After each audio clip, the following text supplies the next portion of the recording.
Bonjour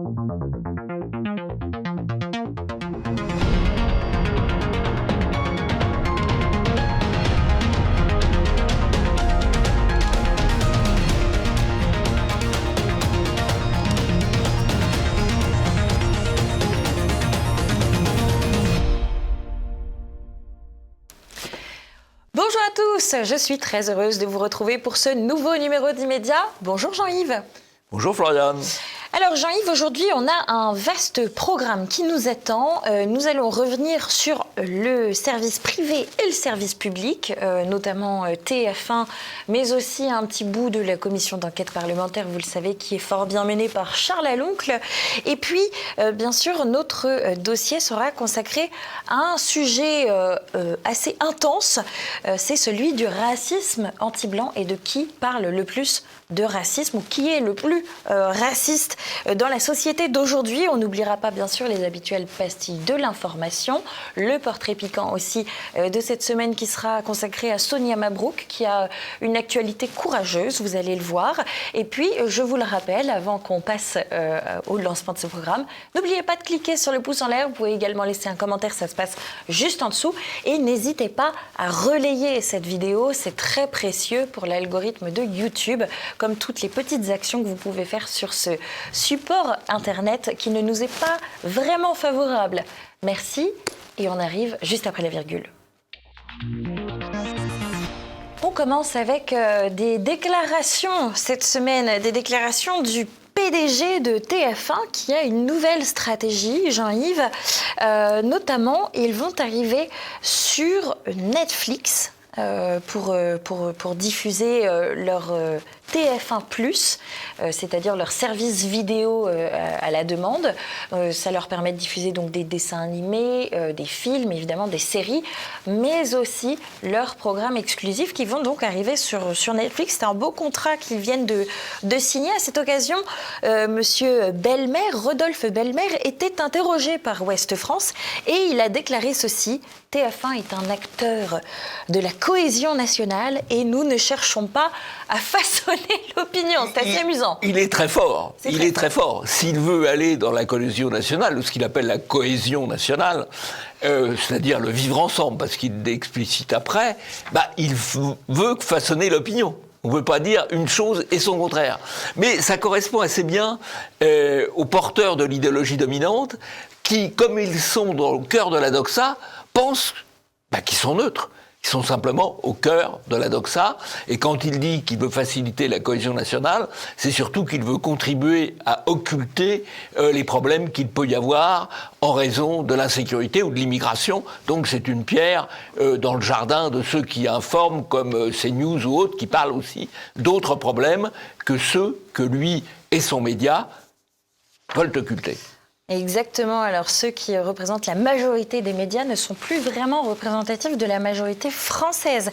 Il parlait également de quelque chose d'intéressant, Jean-Yves, c'est-à-dire de son principal concurrent aujourd'hui, à savoir YouTube.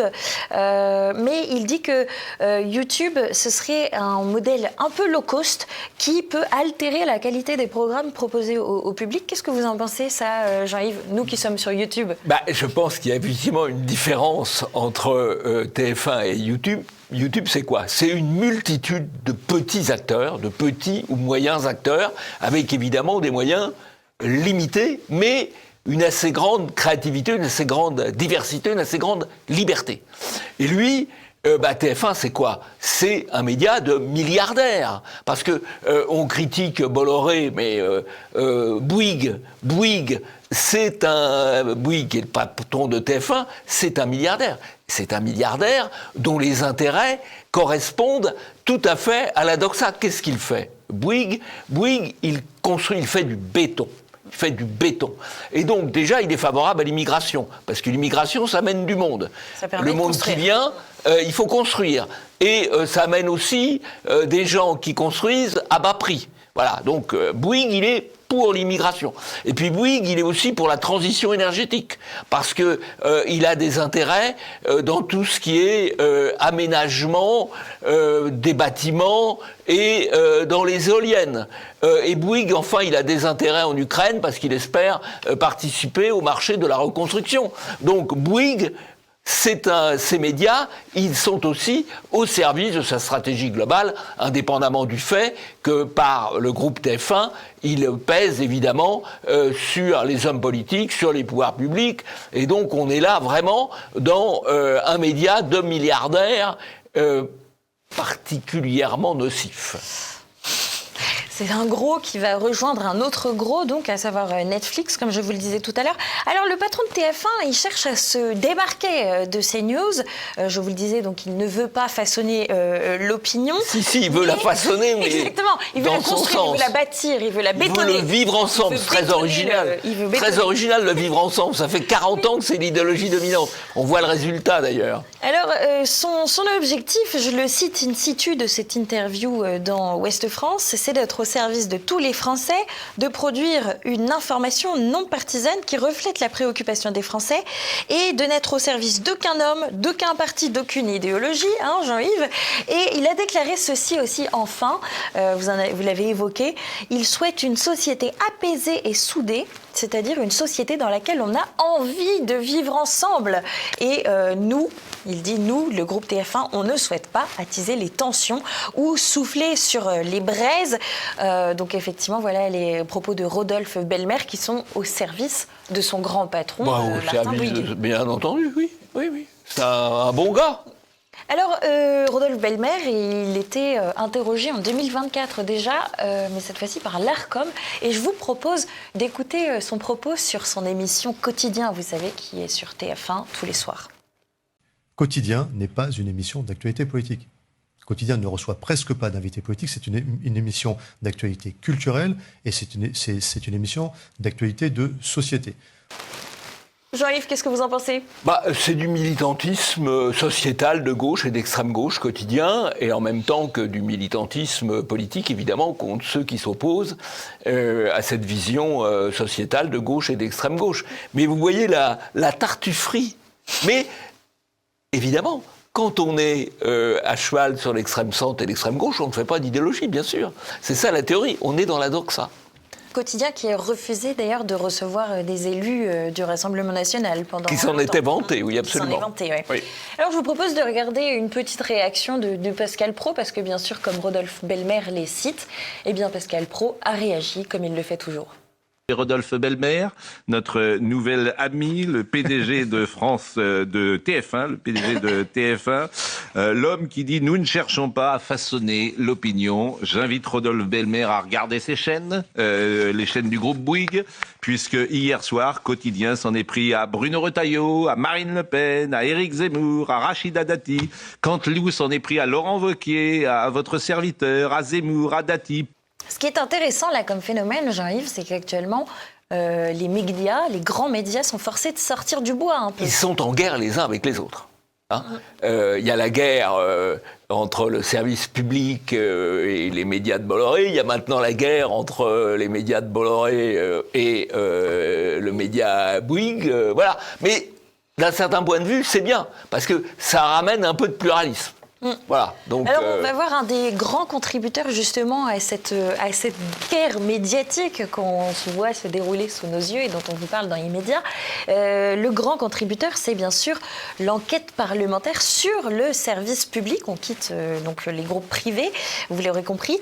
Et scoop, a priori, Patrick Sébastien sera bientôt devant la commission d'enquête parlementaire dirigée par Charles Aloncle. C'est pas lui le président. Le président, il vient d'Horizon. Jean-Yves, vous avez un commentaire sur cette actualité qu'on attendait ? Eh bien, effectivement, le président a cherché à serrer tous les freins. Le président Horizon, donc macroniste, macroniste, il a cherché à freiner, mais il s'est heurté à la pression des réseaux sociaux, à la pression des médias alternatifs, et il a considéré finalement qu'il fallait accepter que Patrick Sébastien soit auditionné par la commission, puisque de toute façon, s'il n'avait pas été auditionné par la commission, il serait allé sur les médias périphériques, il aurait fait une très grosse audience, et ça aboutissait à un résultat qui n'était pas forcément meilleur. Voilà. Souhaitable, oui. Alors, la commission d'enquête... Ça s'appelle l'effet Streisand. Il a voulu éviter un effet Streisand. Voilà. Exactement. Alors, la commission d'enquête parlementaire continue. Charles Aloncle, vous le savez, ne peut plus faire de live tweet. Mais toujours est-il que ces vidéos circulent assez bien sur les réseaux sociaux. Et notamment, là, on a F de Souche qui reprend une petite vidéo. Je vais vous en passer un extrait juste après. Qui déclare que il n'y a que 13% du temps de parole qui est donné au Rassemblement national sur France Inter. Et ils expliquent au préalable qu'il n'y a que 7% du temps de parole qui est donné à la droite nationale, sur France Culture. Enfin, c'était en 2022 selon des chiffres très officiels de l'Arcom. On écoute la vidéo, Jean-Yves, et je vous laisse réagir. D'accord. France Culture, vous conviendrez qu'il ne s'agit pas d'une chaîne d'information, mais d'une chaîne de la culture, du savoir, des connaissances, et que leur espace dédié aux interventions politiques est très restreint. Et ce que vous mentionnez a été pris en considération par la direction de la chaîne, qui propose depuis cette rentrée un rendez-vous politique plus étalé qui permet d'absorber justement ces obligations. Alors, vous parlez de France Culture, je vais vous parler de France Inter au dernier trimestre 2025 qui n'accordait que 13% de temps de parole au Rassemblement national et à l'UDR.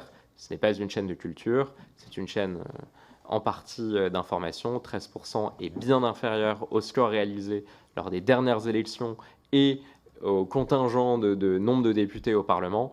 Et je ne comprends pas pourquoi on tourne autour du pot. Je pense qu'on peut reconnaître que l'audiovisuel public, notamment les chaînes de Radio France, sous-représentent de façon chronique certains partis politiques. Ce qui est intéressant, c'est que là, il les met face à leurs contradictions, même s'ils ont toujours des bonnes excuses pour lui répondre. On voit bien que la parole est préemptée par la gauche, en réalité. Absolument. Alors, il y a un triple biais, parce qu'il y a le biais de la présence. Là, on dit 7% pour le RN, à France Culture, 13% sur France Inter, mais c'est un biais, c'est pas le seul biais. L'autre biais, c'est l'angle avec lequel les hommes politiques sont interrogés. Or, sur les médias de service public, les hommes politiques, quels qu'ils soient, sont toujours interrogés sous l'angle soit extrême-gauche, soit extrême-centre. Et donc, il y a un biais, pas du tout angle droite. Et le troisième biais, c'est tous les intervenants non affiliés, non politiques, mais idéologiques, et généralement, idéologiquement, à l'extrême-gauche ou à l'extrême-centre. Donc, il y a un triple biais. Et le biais de la représentation politique n'est qu'un des trois biais. Et pas forcément le plus important, d'ailleurs. D'ailleurs, c'est le plus facile à compter. Oui, voilà. C'est le plus facile à compter, mais c'est pas forcément le plus important. Mais d'ailleurs, figurez-vous que justement, il y a un média, c'est France 5, qui a décidé de se débarrasser justement de ce biais-là qui est facile à compter. Ce sont les émissions C'est à vous, C'est ce soir, C'est l'hebdo, qui, pour des raisons de temps de parole avant les municipales, ont décidé de ne plus inviter d'hommes ou de femmes politiques. À la place, ils invitent des éditorialistes voilà. politisés. Ça, c'est formidable. C'est formidable. Et ça permet au passage d'éviter, sinon ils auraient dû avoir en gros une grosse moitié de droite ou comme ils disent d'extrême droite. Quoi, voilà. Et donc là, comme ça, hop, débarrasser. Alors ça passe assez mal dans les équipes, mais en fait, pourquoi est-ce qu'ils ont choisi cette solution? C'est qu'ils se sont fait taper sur les doigts en 2025 par l'Arcom, qui a exprimé un mécontentement à propos d'un déséquilibre de temps de parole politique en faveur de la gauche. Il n'y a pas eu de sanction, attention. Et donc, c'est la direction de France Télévisions elle-même qui a donné ces instructions-là. Est-ce qu'on ne serait pas sur un petit effet Charles Aloncle là, ils sont quand même bousculés, voilà. Oui, si vous voulez, c'est assez intéressant parce que c'est le facteur qui mord le chien en ce moment. Donc, c'est assez drôle. Place maintenant à notre dossier du jour. On revient sur TF1 pour ce dossier du jour et plus précisément sur l'émission Quotidien qui ne façonne pas du tout l'opinion publique, donc vous l'aurez compris, mais dont l'un des humoristes chroniqueurs a déclaré ceci: le racisme anti-blanc, c'est un fléau qui ne touche absolument personne. Je vous propose d'écouter la vidéo et les petits ricanements qui accompagnent ce propos. Marine, victime, comme CNews l'avait rappelé, de racisme anti-blanc. Ce fléau qui touche, d'après les chiffres de l'INSEE, absolument personne. Et qui fait 0 dégâts dans des régions comme nulle part sur Loire. Ce qui est le plus pénible, c'est le ricanement obligé derrière. Avec des gens qui sont invités, voire payés, pour ricaner, rire grassement, sur commande, quoi. C'est presque ça qui met le plus mal à l'aise, ouais, indépendamment de la voix de fausset de ce petit personnage. Oui, alors le racisme anti-blanc, ça ne touche personne, sauf la fille de Sophie Primas, qui a évoqué des insultes de sale blanche sur sa fille. Personne, sauf Thomas Crépol, qui, on le rappelle, a reçu des coups de couteau sous des cris de sale guerre. Personne, sauf Elias, qui a été racketté, puis tué à la machette parce que blanc, parce que ciblé facilement. Personne sauf les petits blancs de banlieue qui sont perdus dans des masses qui refusent de s'intégrer. Personne sauf Nicolas qui paye parce qu'il s'est trompé de ticket dans le métro ou dans le train, alors que Karim, vous savez, lui n'a pas du tout de ticket et fait un doigt d'honneur au contrôleur et se barre en courant. Donc le privilège blanc chèrement acquis par nos ancêtres, il est bien beau en ce moment, en effet, Jean-Yves. Peut-être un mot sur le livre de François Bousquet qui a évidemment réagi. Oui, Bousquet a fait un grand livre, un grand reportage qui montre une réalité jusqu'ici occultée et qui est en train d'émerger de manière publique. Alors, l'humoriste, un mot maintenant sur lui, il s'appelle Louis Catela, donc c'est un petit humoriste, humoriste avec des gros guillemets quand même. Il dit lui-même d'ailleurs qu'il est homosexuel dans cette chronique, et j'imagine que grâce à son salaire de chroniqueur sur Quotidien, ça lui permet de vivre à l'abri de ceux qui détestent son orientation sexuelle, Jean-Yves, bien évidemment. Marianne a fait une enquête intéressante. Pour passer à autre chose, c'est que c'est la gauche radicale qui, en quelques dizaines d'années, est devenue la famille politique qui parle le plus de la race. Voilà, c'est QFD peut-être. Oui, et notamment à l'occasion des élections municipales, où on assiste à ce qui s'est passé en Angleterre, en Grande-Bretagne, il y a 10 ans, il y a 20 ans, c'est-à-dire la volonté des minorités ethniques ou religieuses, africaines ou musulmanes, de conquérir pour elles-mêmes des minorités, pour elles-mêmes des municipalités, et pas seulement de faire élire des blancs qui défendent leurs intérêts, mais il y a la volonté de promouvoir ce qu'ils appellent les racisés. C'est une forme de grand remplacement qui a déjà commencé dans certaines villes. On pense à Villeneuve-le-Roi, par exemple, où Boyard, qui avait conduit la liste aux élections municipales, une fois l'élection passée, a été grand remplacé à la tête de son groupe politique par un racisé. Mais bien sûr, Jean-Yves, l'urgence sur France Inter, c'est aussi d'avoir des chroniqueurs humoristes comme Merwan Ben Lazar et sa barbe salafiste. Et je vous propose de l'écouter parce que lui, il n'est pas dans la régression racialiste, il est carrément dans la censure. On a été trop gentil avec l'extrême droite. Je suis 100% d'accord avec vous. Mettre un facho au micro, c'est légitimer ses idées. Dans les médias belges francophones, il y a ce qu'on appelle le cordon sanitaire. Pas de parole donnée à l'extrême droite. J'ai l'impression que tu l'apprends en même temps que moi, mais on devrait s'en inspirer, c'est ça que je veux dire. Bon, je pose la question, qu'est-ce que c'est mettre un barbu au micro ? Est-ce que c'est légitimer ses idées aussi ? Peut-être. Alors, toujours est-il que c'est assez amusant parce que dans la commission d'enquête parlementaire, c'est Emmanuelle Davier qu'on a entendu tout à l'heure, la médiatrice donc de Radio France. Je la présente seulement maintenant, pardonnez-moi. Elle a été interrogée sur cette chronique de Merwan Ben Lazar et elle a répondu ceci, je cite, « L'humour provoque des crispations selon la sensibilité et la position sur l'échiquier politique ». Est-ce qu'on peut rire des Français avec leur argent, Jean-Yves ? Non, en l'occurrence, c'est pas drôle, là. C'est pas drôle. Il dit il faut censurer ceux qui pensent à droite, pas comme moi. Je vois pas en quoi c'est marrant, quoi. L'humour, c'est drôle, bon, d'accord, mais là, c'est pas spécialement marrant. Pas spécialement marrant. Je pense que c'est un humour tel qu'on doit le pratiquer à Téhéran dans les coulisses du pouvoir. On interdit ceux qui pensent pas comme le pouvoir. Et on Alors comment s'est passé de l'information avec les lunettes d'Emmanuel Macron? Moi aussi, ça m'a donné envie de faire cette chronique avec des lunettes Aviator. Figurez-vous que ces lunettes, elles font vraiment la une de la presse mondiale. Il y a le journal Libero, par exemple, qui a titré en une « Le grand fanfarone ». C'est un journal italien. Jean-Yves, vous avez un petit commentaire? Eh ben oui, parce qu'en Italie, il y a deux journaux très à droite, dont Libero, qui sont en kiosque, ce qui est tout à fait inimaginable en France et diffusé assez largement. Voilà, c'est un pays beaucoup plus libre, l'Italie. Ils ont de la pub aussi au niveau du titre, ce qui permet sans doute de les soutenir financièrement, mais ce qu'on ne voit pas encore beaucoup en France. Voilà.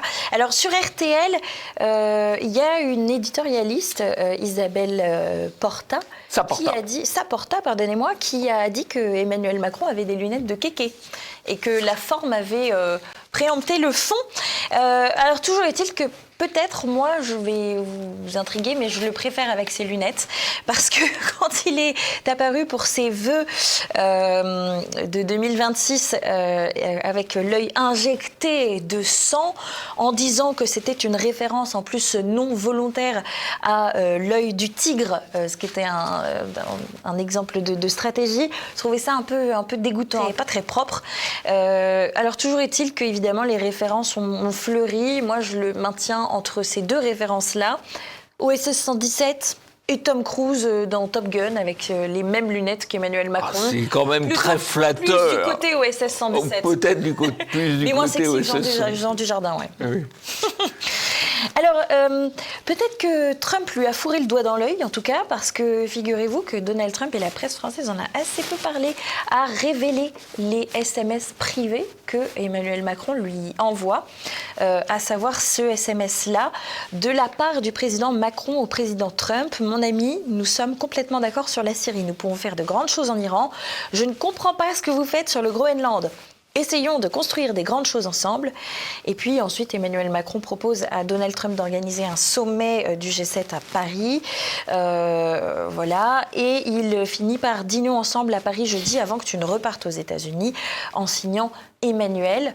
C'est honteux quand même pour la politique internationale d'en arriver là. Ce qui est honteux, c'est ce genre de SMS. Ce qui est honteux aussi, c'est de rendre public des conversations entre chefs d'État. Mais Macron a été le premier à commencer en publiant une vidéo avec Poutine.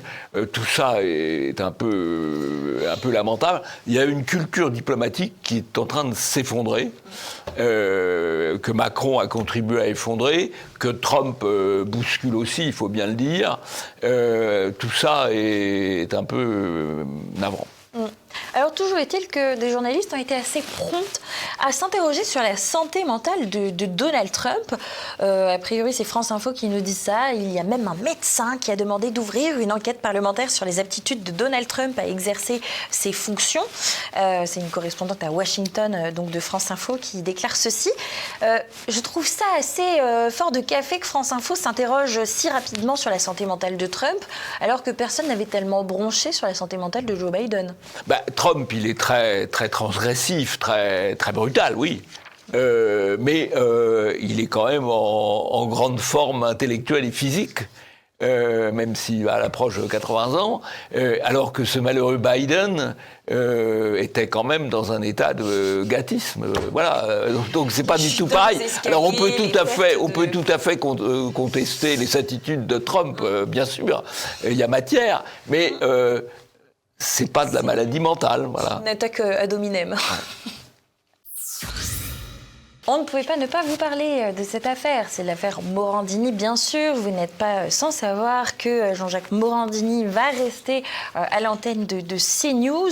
Évidemment, cela a été largement critiqué dans la presse française. Il y a une personnalité sur CNews qui a fait des déclarations sur cet état de fait. C'est Sonia Mabrouk et je vous propose d'écouter ce qu'elle... Comment est-ce que... aujourd'hui, vous vivez le fait que Jean-Marc Morandini soit maintenu sur l'antenne de votre groupe, alors même qu'au nom de l'exemplarité Bon, en tout cas, votre question, elle est parfaitement légitime, Jérôme Guedj. Moi, je voudrais d'abord dire, et je ne vais pas me défausser, que la décision de maintenir Jean-Marc Morandini, c'est une décision qui ne m'appartient pas. C'est la direction de CNews qui a assumé cette décision par fidélité, semble-t-il, à son égard. Je suis mère de famille, je suis mère d'une petite fille, je vais être mère d'un petit garçon dans quelques semaines et dans quelques mois. Moi, les seules valeurs, quelles que soient nos différences, quelles que soient les convictions politiques qu'on nous prête, les seules valeurs sont les valeurs de respect de chacun, de la dignité de chaque personne. Et je le dis droit dans les yeux, vraiment, de la sanctuarisation de l'intégrité physique et morale de chacun. Ça, c'est pas négociable. Cette question, parce je ne supporte pas que l'opprobre soit jeté sur toute une rédaction qui est exceptionnelle. Oui. Je parle en mon nom ce matin, je n'avais pas prévu que vous alliez me solliciter. Votre question est légitime. J'avoue que j'en dors pas depuis plusieurs jours. Moi, je me suis posé la question avant de venir sur votre plateau. Voilà, Sonia Mabrouk très entière sur le sujet. Jean-Marc Morandini a été condamné pour corruption sur mineurs, ce qui, selon moi, Jean-Yves, mais vous ne serez pas forcément d'accord, est un peu l'autoroute vers la pédophilie. Donc voilà, ça pose effectivement une vraie question de mœurs. Mais vous avez un commentaire à faire pour enrichir le débat. Plusieurs commentaires. Alors, le premier commentaire, c'est que mais pourquoi pas, ça me choque pas, c'est l'homme politique qui interroge le journaliste. Ça, c'est plutôt pas mal, c'est étonnant. Ça renvoie la balle. Deuxième chose, Sonia Mabrouk est très courageuse parce que elle critique publiquement sa direction. Alors, elle est courageuse parce qu'elle est forte aussi. Elle a une grande valeur pour la chaîne, donc elle peut peut-être se le permettre. Mais c'est courageux. Je salue le courage. La troisième chose, c'est M. Guedj qui m'étonne tout de même un petit peu. Parce que M. Guedj s'appuie sur une condamnation de M. Morandini pour harcèlement sexuel sur des jeunes hommes mineurs de plus de 15 ans. Or, M. Guedj a salué il y a quelques semaines l'entrée solennelle de M. Badinter au Panthéon, dont on a dit et répété à tort qu'il avait supprimé la pénalisation de l'homosexualité. M. Badinter n'a pas supprimé la pénalisation de l'homosexualité qui a été supprimée en 1791. Il a abaissé l'âge de la majorité sexuelle des jeunes garçons de 18 ans à 15 ans. Ce qui fait qu'au cas particulier de M. Morandini, on ne peut pas parler de pédophilie, puisque ce sont des garçons de 15 ou 16 ans, ou 18 ans, même 19 ans pour un d'entre eux, donc qui ont la majorité sexuelle grâce à la loi de M. Badinter, que toute la classe politique a salué en disant bravo de le mettre au Panthéon. Donc il y a eu une certaine tartufferie dans cette affaire. Pour le reste... l'attitude de Morandini n'est pas forcément très recommandable, évidemment. Oui. Voilà. Et pourtant, on ne met pas Brigitte Macron au tribunal pour corruption de mineurs. Et on ne met pas Brigitte Macron au tribunal pour corruption de mineurs. Reste à savoir si M. Guedj le reprocherait. Et monsieur Macron, lors de ses premières relations avec Brigitte Macron, avait 14 ans, elle en avait 39, ce qui fait qu'on parle du couple 14-39. Et justement, un commentaire d'Emmanuel Macron pour débuter cette pastille, un commentaire sur la CAN, la Coupe d'Afrique des Nations.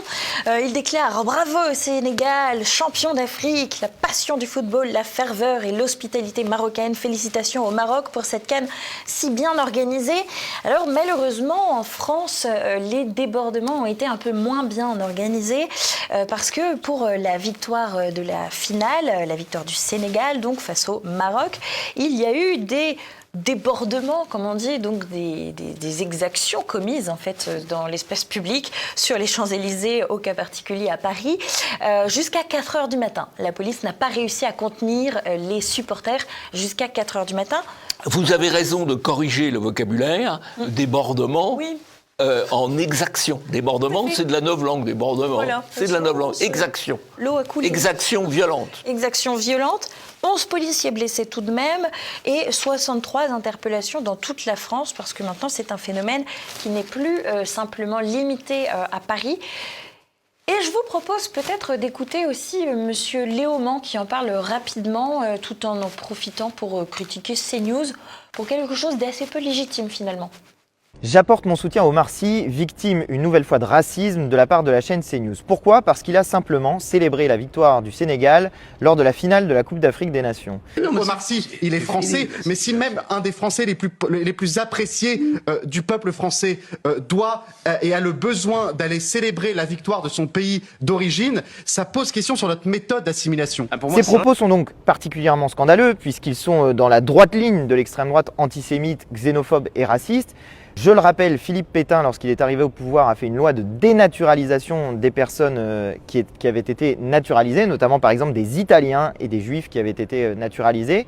Mais je rappelle aussi à ce monsieur de CNews que quand on a fêté la victoire du Sénégal en France, eh bien, on s'est pris des coups de matraque, on s'est pris des lacrymos et on s'est pris aussi des insultes racistes. Eh bien, vous savez quoi ? On n'en a rien à faire des racistes, on va continuer à répandre de la joie. Répandre de la joie, on parle d'exactions donc jusqu'à 4h du matin sans retour au calme, tant et si bien que figurez-vous que la Fédération de football marocaine saisit la CAF. La CAF, c'est la Confédération africaine du football. Ah, je crois que c'était la caisse d'allocation familiale. Non. Mais les mêmes sont peut-être intéressés. Bon. Et donc, ils saisissent aussi la FIFA après les incidents, les exactions commises par les supporters sénégalais et peut-être les supporters marocains d'ailleurs. On peut faire gros pire, je pense. Alors, pourtant, donc on vous parlait de la CAF. Confédération africaine du football, mais vous allez voir qu'il y a quelque chose qui s'appelle démarchefrançaise.fr qui a attiré notre attention parce qu'ils se sont retrouvés dans les publicités pour la CAN sur M6 et je vous propose de regarder cette publicité qui est fabuleuse et on en reparle juste après. Finale de la Coupe d'Afrique des Nations, Maroc-Sénégal en direct, ce soir à 19h50 sur M6 et en streaming sur M6+. Votre programme avec Démarche Française. Accompagnement pour vos demandes de titres de séjour ou naturalisation. Démarchefrançaise.fr. Alors, Démarche Française, quand même, c'est un site, c'est tout à fait accessible quand on va le voir. Ça sert, donc c'est une entreprise privée d'accompagnement administratif. Ils ont quand même eu leur spot sur M6, on le rappelle. Ça sert à obtenir des titres de séjour, à renouveler son titre de séjour, à se faire naturaliser français. Ça sert à organiser le regroupement familial.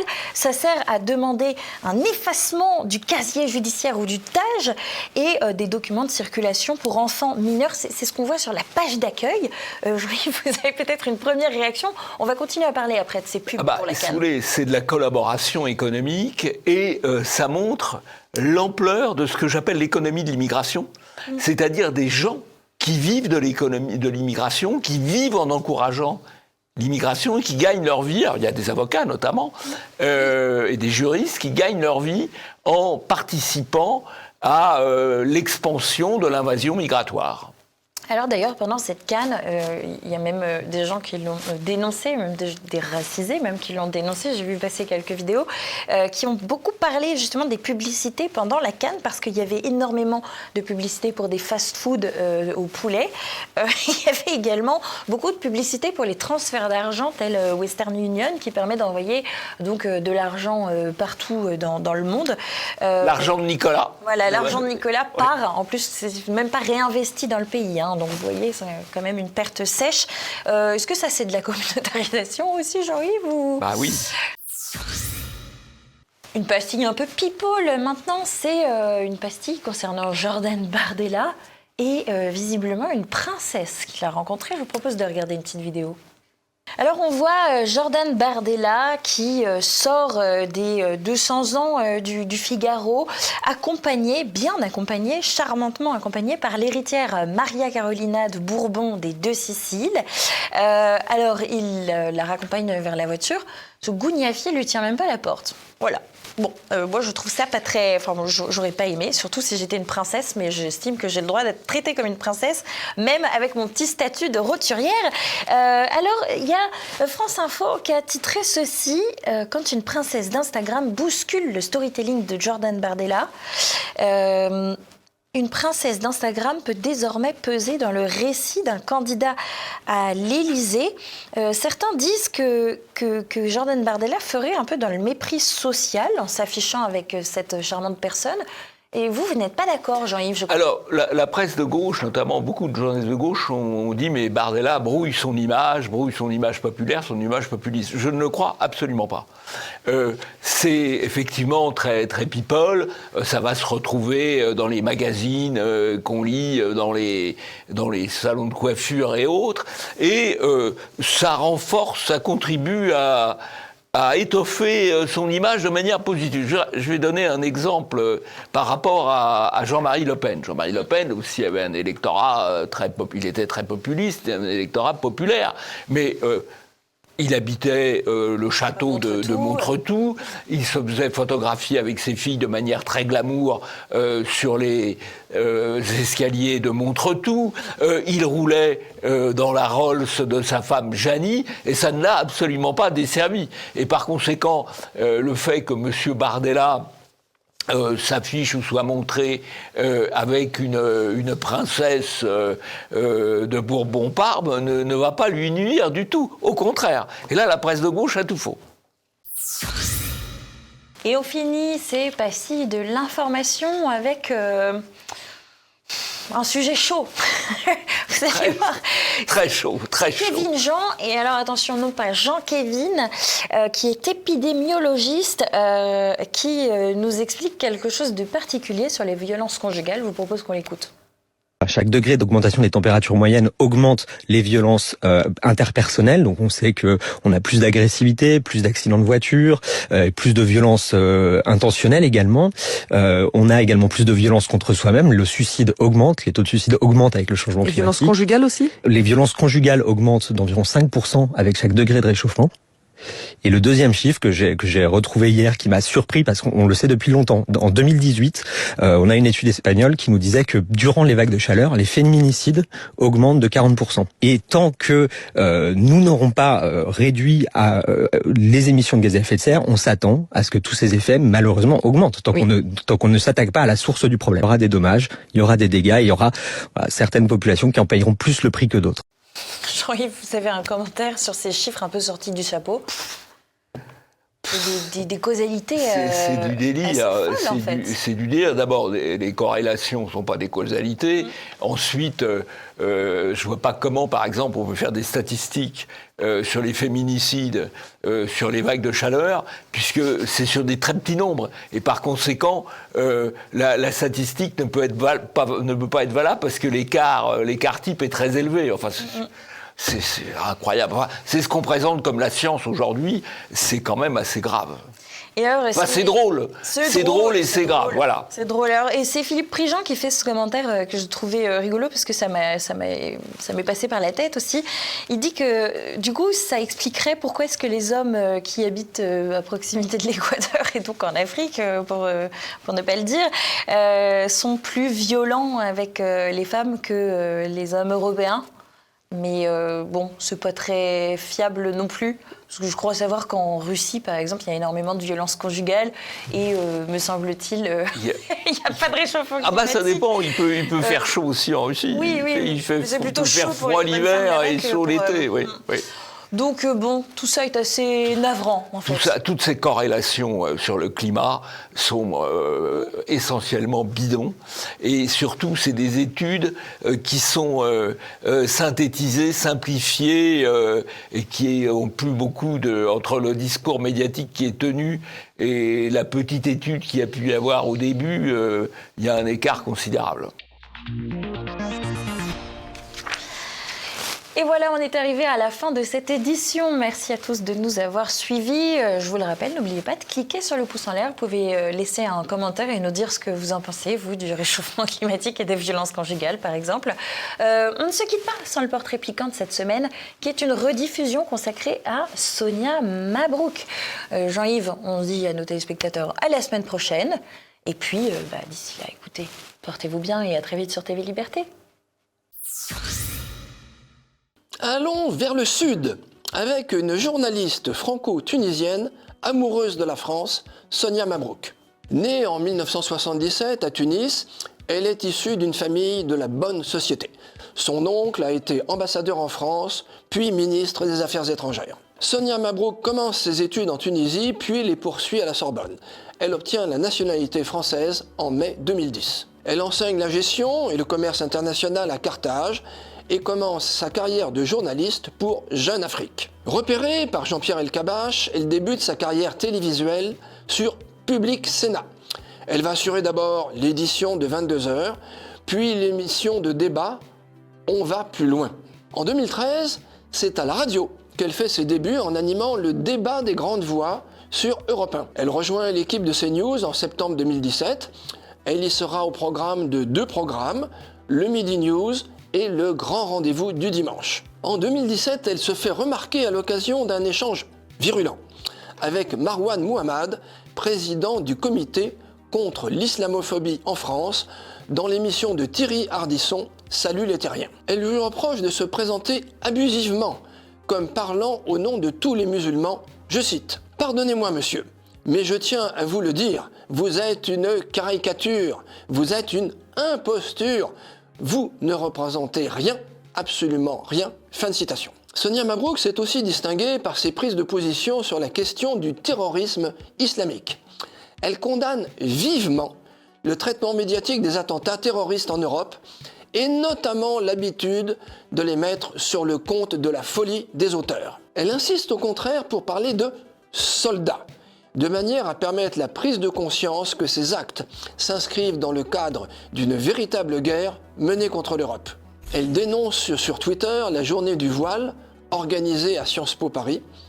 Elle réagit ensuite à la polémique sur le burkini par un autre tweet qui lui vaut d'être taxé d'islamophobie.